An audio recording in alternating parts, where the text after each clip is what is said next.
Taib, yang ke-16. Yang ke-16. Dosa dan kesalahan wanita di rumah tangga, nusyuz dan tidak taat kepada suami meski dalam hal yang ma'ruf. Nusyuz, disuruh oleh suami untuk melakukan hal yang baik. Umpamanya, dek, zikir sore dan zikir pagi dan petangmu jangan sampai engkau tidak kerjakan. Zikir, suami mengingatkan, tapi istrinya masih lalai. Dek, zikir, sampai-sampai istrinya berkata, ini kan masalah ibadah, kenapa harus dipaksa-paksa begitu? Istri berani ngomong begini, ini nusyuz namanya. Yang disuruh suami bagus enggak? Dek, jangan keluar menjelang maghrib setengah jam atau 1 jam menjelang maghrib, kamu sudah harus di rumah. Rumah, anak-anak sudah di rumah, tutup pintu, tutup jendela, zikir di rumah. Tidak ada yang lagi keluyuran di luar. Lalu istri masih melanggar, ini nusyuz. Nusyuz, saat suami sudah menyuruh kita dan perintah suami sesuai dengan Islam, tapi kita tidak indahkan, Bu. Itu namanya nusyuz. Apa perintah Allah dalam Al-Quran? Jika kamu melihat pada istri kamu ada nusyuz, perintah Allah apa, Bu? Perintah Allah apa? Ekstrim bana. Tidak ada dalam Al-Quran menyuruh ceraikan, Bu. Kalau kamu melihat pada istrimu ada nusyuz, kasih tahu, ini pembelajaran untukmu. Jangan sampai engkau menyelisihi untuk kali berikutnya. Ternyata masih diselisihi. Yang kedua, pisah ranjang. Pisah ranjang. Silahkan dia tidur di kamar, kita cari kamar yang lain, tidurlah di kamar yang lain. Tapi tidak boleh laki-laki itu meninggalkan rumah. Ya. Atau si istri suluh tidur di kamar lain. Kamu tidak pantas untuk tidur dengan saya di kamar saya. Silakan carilah tempat kamar yang lain. Yang ketiga, seandainya tidak terjadi perubahan, diapakan? Wadribuhunna. Kamu pukullah mereka ghaira mubarrah, dengan pukulan yang tidak meninggalkan jejak. Tidak terasa, tidak meninggalkan jejak, dan tidak melukai dan haram di wajah. Berarti pukulannya pukulan apa? Pukulan sayang, pukulan mendidik. Ya, boleh kita ambil selendang, boleh kita ambil sal, boleh kita pakai sapu lidi, lalu pukullah betisnya, pukullah pinggulnya. Ya, kamu tidak mendengarkan saya. Begitu saja, Bu. Kamu tidak mendengarkan saya, kamu tidak mematuhi saya. Memukul seperti itu tidak akan melukai, tidak akan meninggalkan jejak, tetapi sangat mendidik. Kalau wanita yang sensitifnya bagus, itu sudah nasihat yang paling keras bagi dia. Baik ibu-ibu yang kami muliakan, silakan ibu bacakan terjemahnya. Ya. Tidak ada ketaatan dalam bermaksiat kepada Allah. Di bawahnya, Bu. La yasluhu li basharin ayasjuda li bashar.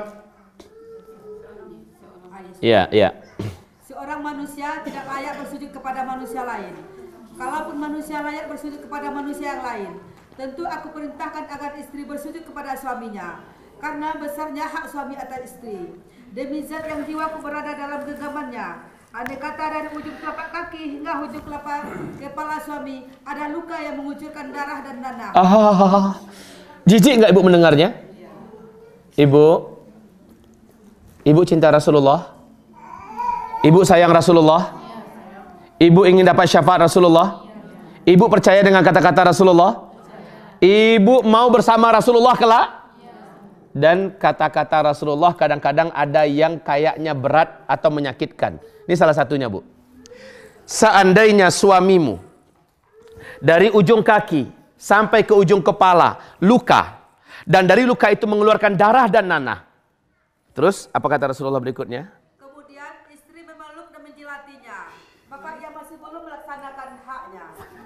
Istri tega memeluk suami yang seperti itu, lalu menjilati darah yang keluar tadi dari luka, nanah yang ada dengan lidahnya.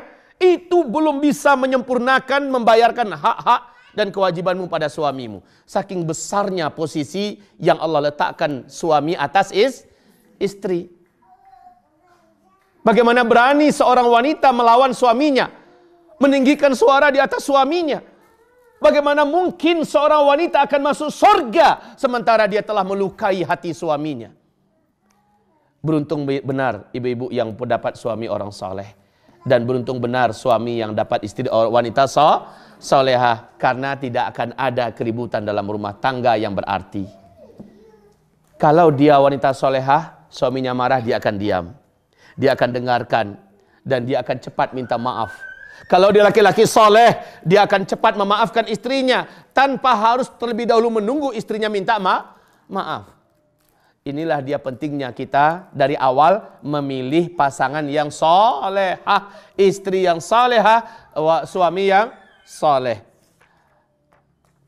Sudah Bu, terjemahnya selesai. Silakan kalau ada pertanyaan dari apa yang barusan kita terangkan. Jika tidak ada, kita lanjutkan. Bu, ya silakan. Boleh, sebenarnya boleh, nggak ada masalah Bu.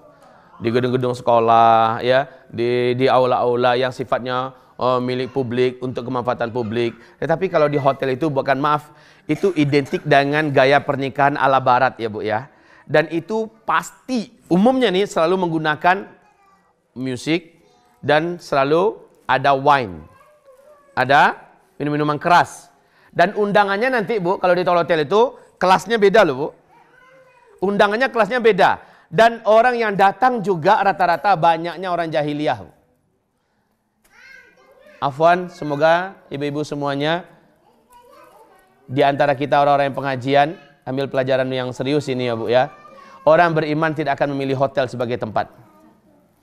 Orang beriman pasti akan memilih masjid sebagai tempatnya, atau milik publik yang kira-kira hasil daripada menyewa tempat itu akan digunakan lagi untuk kepentingan masyarakat, kepentingan publik.